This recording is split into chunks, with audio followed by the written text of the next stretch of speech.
This is Ashley with Exit Buddy, and welcome back. Today I'm pulling another one of my favorite episodes from the archives, and I'm digging a little bit deep here, going back to a favorite one from season 1 for this special producer pick episode. So grab your headphones, settle in. We're going to roll back the tape on a memorable conversation with Army veteran John Stoner. And if you've ever been to a cybersecurity conference, you might have seen him with his iconic mohawk. Regardless, if you haven't met him before, you're going to feel like you have after this episode. He's going to talk you through his journey from signals intelligence to cybersecurity, along with a ton of great info on different themes like authenticity and mental health, and of course the importance of finding your people. So here's John Stoner on Exit Buddy. This is Kathleen, and we're glad you're with us this morning, this afternoon, this evening, no matter when you're listening to it. I'm glad also to have my longtime friend and compatriot and supporter of the military community, Rachel. How you doing today? Oh, with an introduction like that, I couldn't get much better. So excited to be here and so excited to get to meet a new friend and hear some new stories. So, Kathleen, what stories are we going to hear today? I am so excited. We're joined by John Stoner, a 10-year Army veteran who's carved out a path from signals intelligence to cybersecurity, complete with his standout mohawk, which I always love seeing. John, welcome to the show. Hi, Kathleen. Hi, Rachel. I'm really happy to be here. Awesome. Well, as Kathleen mentioned, you started your career in the Army, especially in the signals intelligence. So this is a podcast all about stories, and we would love to hear some stories from that time. Take us back in time. Tell us maybe some challenges, successes, or just something, a real vivid memory from the time that you spent in the Army. Yeah, there's definitely a couple of great choices to choose from when I was still a SIGINT or signals intelligence analyst in the Army.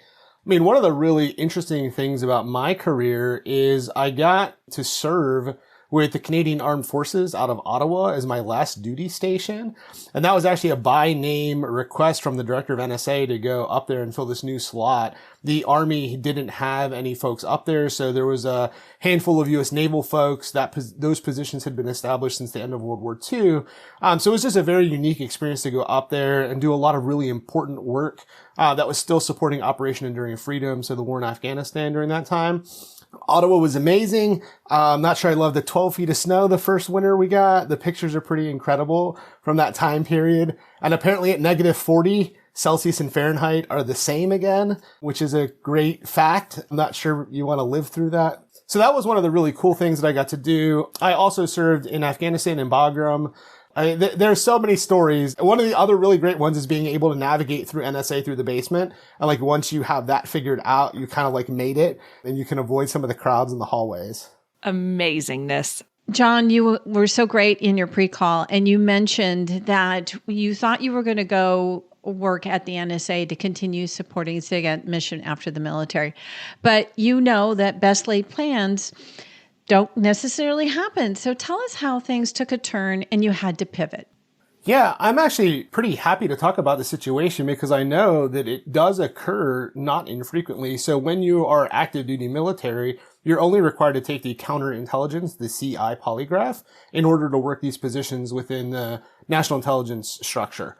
So when I got out, you have to go take the NSA full scope polygraph. So I assumed that I would go right back into SIGINT and continue supporting the mission, having worked at NSA headquarters and NSA affiliates. But what I learned was apparently the NSA full scope polygraph and we just don't agree. We just don't get along. So there was a period of about 2 or 3 years where I attempted to take the full scope polygraph 6 times total, 2 times as a contractor, 2 times as a tentative civilian author, and then 2 more times as another contractor. And you're taking like the whole day off work. I mean, you're tentatively accepting positions while maintaining another job. So it's very stressful. And after the 6th time, they told me that it was still inconclusive. And they said, well, what are you going to do next? And I said, well, I'm not coming back. This is the 6th time, guys. Like, I love the mission. Good luck to you. But this obviously isn't going to work out. And that was really a big transition point. So not only was I transitioning from active duty to the civilian world at that same time, it was pretty clear to me that my path forward for the rest of my career would probably change pretty dramatically. So even though a lot of my career has been supporting the intelligence community and the military since then, it has not been directly at NSA, and I still hold a TS clearance, and I've held a TS SCI clearance for a long time. But that inability to get around the NSA full scope really sort of changed the trajectory for the rest of my career. It's interesting because not a lot of people can share that story, and I really applaud you for showcasing that. So it sounds like you had to explore things beyond your comfort zone during your transition. And, having your clearance as a big part of your identity is also part of your comfort zone. So what advice would you give to veterans who feel that they're really tied to their military identity and they're really hesitant to go and explore new pathways? That's a really good question, and the answer is pretty complicated. And I think it's further complicated by the cybersecurity job market at the moment as well, which is not fantastic. So I have done a couple of SkillBridge mentorships lately and hiring our heroes calls as well. And my advice to veterans who are transitioning right now is you need to be open to possibilities. The motto right now for your career transition is Semper Gumby. I would embrace being flexible. The job market is not fantastic overall, and it's not fantastic in cybersecurity. So don't be afraid to take positions at smaller companies than maybe you thought you would, or in straight commercial civilian work. Your identity is not your clearance and the mission. And a lot of us really feel that coming from the military. We really feel like, well, I'm a cleared veteran. I've supported national intelligence missions. And that doesn't mean you couldn't go back into that line of work either. There's a lot of folks I know who cross back and forth. I think the civilian world experience can be really valuable to come back in. And I think sometimes having that mission focus can be really important going into the commercial world as well. Your definition of who you are is really more than just like your clearance level and which rank you got out at and which branch you supported. And that'll probably lead us into a lot of other questions around support during the transition as well. Yeah, it's hard because you have to sometimes break out of your identity. And I think I'm going to let Rachel talk a little bit more about the identity that you created for yourself. So, can we just talk about the mohawk for a second? It is such a bold part of your identity. When did you start rocking it? And what was it like to embrace that side of yourself after years of having that, shall we say, more structured military haircut? Sure. Yeah, I'm happy to talk about this. So obviously in the military, everybody conforms to the grooming standards. And then I got out in 2010 and kind of conformed to East Coast consulting standards. I had worked at Busan a couple of times. I was a federal employee, and then COVID happened, and I was a federal employee during COVID at the DoD Cybercrime Center. And it was really at that time where I said, well, I'm not even going to the office right now, right? We went fully remote, or mostly fully remote. Some of us would go into access classified systems. I said, I'm going to try to grow this mohawk, and I also got my ears pierced. And I decided eventually that trying to be more comfortable with who I wanted to be in the workplace all the time and not sort of have like a work persona and another persona, and I just wanted to be myself, was more important than conforming. So eventually it really became part of my brand. I mean, it's really the style, it's the vibe, it's the brand. People recognize me at conferences because I have the mohawk and this particular look. But there's obviously some downsides to this as well. I mean, we still encounter clients and other people who do not like an alternative look. This has affected not only me directly, it's affected people I know who want to have different colored hair or just have sort of like an alternate non-conforming, non-standard East Coast consulting vibe. But I think part of also like transitioning out from being the veteran and trying to navigate your career and your life is you need to be comfortable with who you are, right? I think it's much easier to be fully authentic and bring my authentic self to work and try to find a workplace and communities that support me in who I am. And that's why like the Diane Initiative has been really important to me and try to support them and other veterans communities. And at Google now, I'm very well supported with my leadership and my friends and colleagues at Google as well. And to some extent, the mohawk and the look has really become sort of a signature, sort of like a calling card as well. But But there's going to be some limitations because some people don't appreciate that look. So you do have to think about that. I think early transitioning veterans probably don't think about this a ton, but at some point in time, like, you will want to make some decisions about how you are perceived at work, what you're putting on the socials, on LinkedIn, and also what you're comfortable with and how you want to go through life with whatever you decide to be like. You mentioned sort of when it happened, but was there some catharsis? Was there some, hey, I really want to do this? Was it dramatic? Was it, something that was gradual? Or was this something, because we're going to talk a little bit more about your involvement with DEF CON and Black Hat and Diana Initiative and B-Sides and all of that. Was this just something that you felt that you wanted to be part of that community and really adopt that persona? Yeah, that's a great question. And I think it's a multi-layered answer. I remember the first time I was voluntold to submit to B-Sides Northern Virginia, and I got accepted to present the first time in a conference. And I was like, oh my God, there's all these people doing threat intel outside of a secure facility. This is amazing. And that was my first realization of how big the cybersecurity community was beyond the DoD or the intelligence community as well.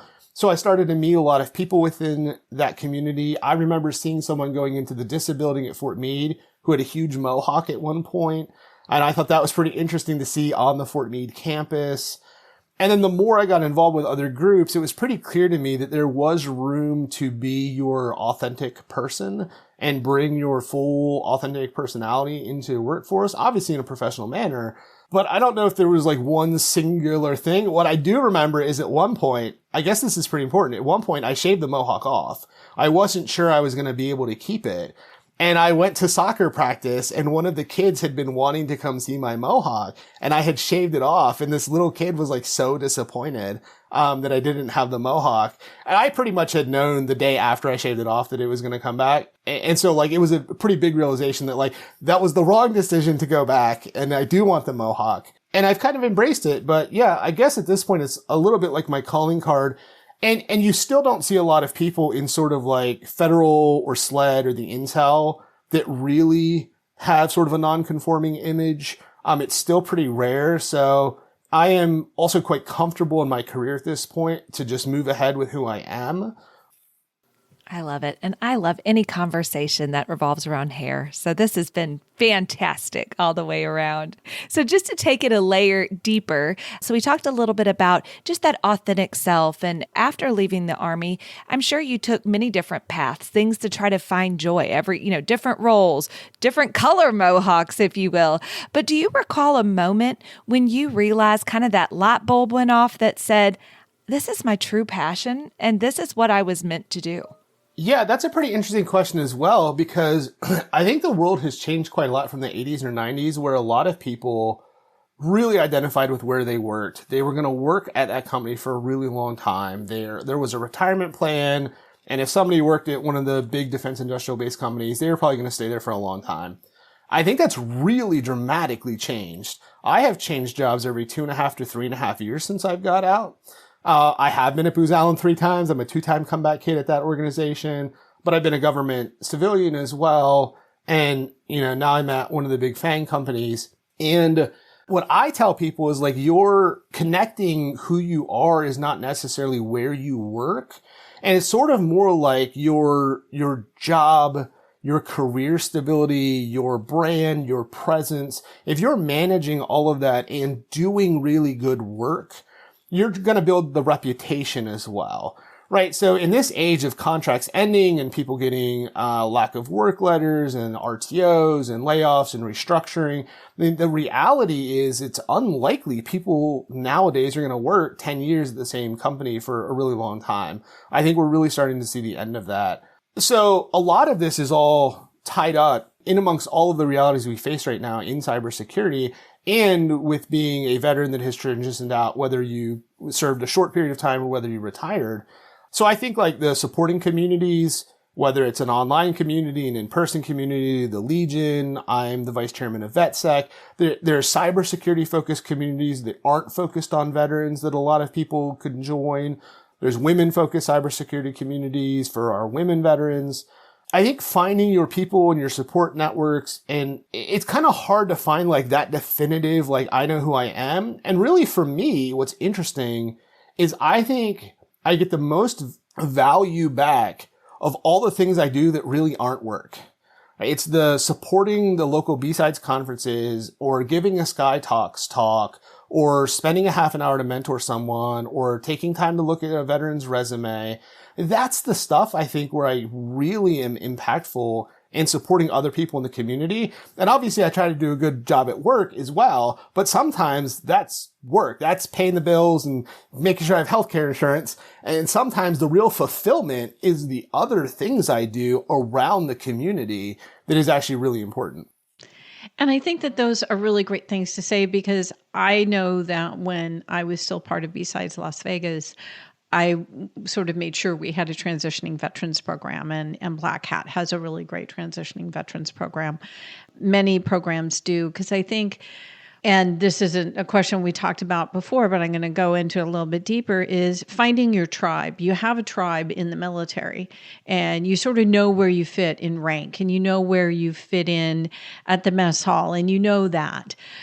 Going through a process where you have to find it on your own, rather than it structured and just put on top of you that this is what you have. So kudos to you to finding that, that there are other communities out there. And I would really urge all of our listeners to follow John on LinkedIn and see that there are so many local, national, and international organizations that you can find that same group that will watch your back. So as you understand, many veterans sort of struggle with not having the same unit structure that they had in the military. Were there differences in the civilian workplace that surprised you? And other than, the hacker community support network, what other support networks did you establish? Yeah, that's a great question as you try to find the support networks. And again, I think a little bit has potentially changed, because many of us won't be at one particular job or at one company for like a decade or 2 decades anymore. So you're going to want to have some support mechanisms where you do work, right? I think that's going to be important, whether it's your official boss or your skip line manager, other colleagues there. But you're going to want support mechanisms outside of that as well, right? So that's where we talk about all these communities. There's specific veterans-focused communities. There's veterans-focused communities for cybersecurity. And then there's cybersecurity-focused communities, not specific for veterans. And there's many to choose from. And when I talk to people, it was like, you're going to want to find the people that you just vibe with, right? So whatever that might be, the Diane Initiative, your local B-Sides organization, a different B-Sides, Black Girls Hack, Blacks in Cyber, VetSec, Vets Tech. There's so many different organizations to choose from. I also am a strong believer in like getting the therapy that you need. I have a therapist. You're going to want somebody to talk to. I think that's really important. I think we're trying to do a good message to break through to veterans that like your mental health is important. You should take care of it. There's no issues with having a therapist. It's actually something we all strongly encourage, right? Because your family and your spouse aren't your therapists. Like if you need a therapist, you should get a therapist. They're there to support you, but you don't want to like unload all of your problems on the people you care about in your family unit all the time. And that's where sometimes these online communities can be really helpful. Like you might just have a question, right? And the other thing is that there's no dumb questions when you're getting out. Like, hey, it's Casual Friday. I work at this consulting firm. What do I really wear? What do I wear? Right? To Casual Friday. And that seems like a dumb question to somebody, but you're like, oh, maybe I shouldn't wear jeans. Maybe they really mean like pants and a polo, and that's as casual as it gets at this office setting. And there's other things people have like, if I have a remote job, a lot of veterans are terrified of a remote job. It was like, you do not have to sit at your computer from 8 a.m. to 5 p.m. and like never leave the computer. That's not how remote works, right? The whole point of remote work is it's remote and there's more flexibility. You just need to get your work done and generally be available. Like if you're running out to like Walgreens or CVS, like send someone a note. Hey, I'll be back in 30 minutes. I got to run to the pharmacy. But these are things that if you don't have some community to ask the questions on, you're probably just like in some weird Reddit thread and not getting super great help. I know about that. Reddit ain't doing it. Wanted to ask a little bit. So you mentioned about the cybersecurity. And so want to dig in a little bit more into that.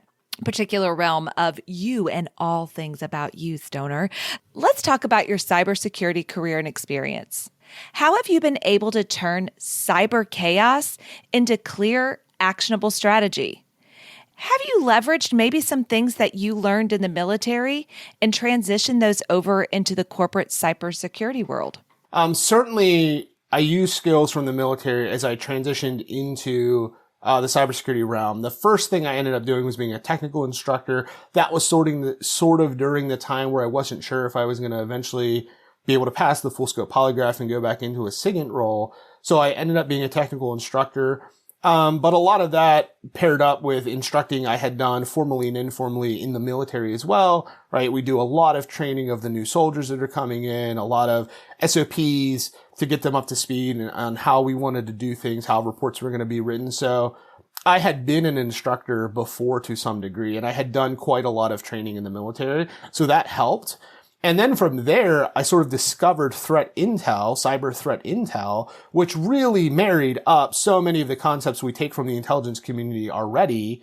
And then that gets married up with cybersecurity concepts for threat intel support. And my first real threat intel support job was actually in a counterintelligence cyber threat support position. So it really was still very much mission focused, counterintelligence plus cyber threat intel. And that was also during the time that I discovered cyber threat intel was like this big commercial thing that happens outside of secure facilities, which I was pretty excited to learn. And how you're bringing order to all of this probably to a large extent depends on like your modus operandi, how you operate. I'm an INTJ. I'm very organized and I like to make lists and I like to have plans, but you have to be flexible with some of this. When I got to the DoD Cyber Crime Center as a civilian, I was pretty quickly chief of analytics and then eventually a deputy director. And one of the things is try to bring calm to an organization. There's always chaos in cybersecurity, right? There's always going to be a bad day. There's always going to be a new 0 day, some sort of new exploit that the adversaries are taking advantage of. A lot of it is also trying to explain things up to much more senior, much less technical people. That is a skill that many of us do have from the military. If we were briefing senior officials or senior officers, I once sort of had to disagree with the Supreme Allied Commander of Europe, which is a memory that's forged in my brain. So that has served me well to try to explain things like computer forensics take a long time. So we don't have all the answers yet, right? To people in the Pentagon who want answers immediately about a situation. So there's more than one way and more than one strategy. I also think one of the things that a lot of military folks bring to the table that I've talked about pretty extensively is I served during wartime, right? Every day I was supporting troops. For 7 years, I was supporting troops on the battlefield in Afghanistan, and people were dying. And that is just rarely the case in most cybersecurity situations. I won't say ever. There have been some catastrophic ransomware attacks in the healthcare sector. But most of the time, people get very excited about this cyber situation that's unfolding, like a Microsoft Office 0 day. And it is not life and death in most of the time. And I think sometimes the veterans that are in these organizations can help sort of like bring that to a more calm level because we have been in life and death situations. And that is not what is happening right now. Whereas many people in those situations, that is the most sort of significant event that they have ever been a part of. So that's another really good aspect, I think, where veterans can come into technical leadership roles and help calm things down when there's a situation. Yes, that's a very good point. So you've done a lot of mentoring. And with all of the experience that you have, if you were to talk to a young John Stoner, what would you tell them? I think one of the things that I wish I would have had a little bit more is a better support network when I was transitioning, which is one of the reasons I, try to give back as much as I do now, because I didn't really have that as much as I maybe thought I did when I was transitioning out around both the job situation and sort of like getting your VA disability claims in and getting some support with all of that. So finding your support mechanisms is really critical at work and outside of the workplace. I don't know. It's kind of hard to go back and be like, oh, I wish I would have done X, Y, or Z. I have managed to, I think, forge a pretty decent career so far. And career paths aren't linear. So that's one of the things I think even I thought back in the day when I was getting out. Like, we're all used to checklists and SOPs and step 1, steps 2, step 3, right? That's very much how the military works. And that is not how really cybersecurity careers work at all for the most part. This is still a really new field, right? It's not like medicine or law or philosophy. I know CISOs that have MBAs and I know CISOs that don't have a degree. And you can forge your own path. And there's not going to be like, I have to get this certification and this degree and this training and then this type of job. And I hear a lot of people being mentored of like, you should go work help desk or you need to get a SOC tier 1 job. And that's the only way. And I don't know anybody that has like a similar playbook to my career path. And everybody I know has a unique career path. So in this field, career paths are very unique. So I guess one of the things I would tell myself is perhaps having a better one-on-one mentor earlier in my career would have let me see that, as opposed to sort of like some general advice that gets thrown around on the socials and on LinkedIn, which isn't really tailored. And that's the most important thing is when you're getting out is, are you in some kind of a program where you have a one-on-one mentor to ask some of these questions who's walked through some of these steps before, right? And I used to, like many of us, used to ask my parents for support, ask my dad for support, but his experience is so different in the workforce than mine is. I mean, I remember I had the realization at some point that like I can ask my dad information and, keep them updated as to what's going on, but I can't explain Hacker Summer Camp to dad. I can't explain to mom and dad like what's happening at Black Hat and the Diane Initiative and B-Sides and Sky Talks and DEF CON. There's just no frame of reference for like how important it is to be part of that community. Cause mom will always be like, was it for work? She's like, is it for work, John? I was like, yes, but no, but yes. Like it is work, but it's not, but it's networking, but there'll be some parties.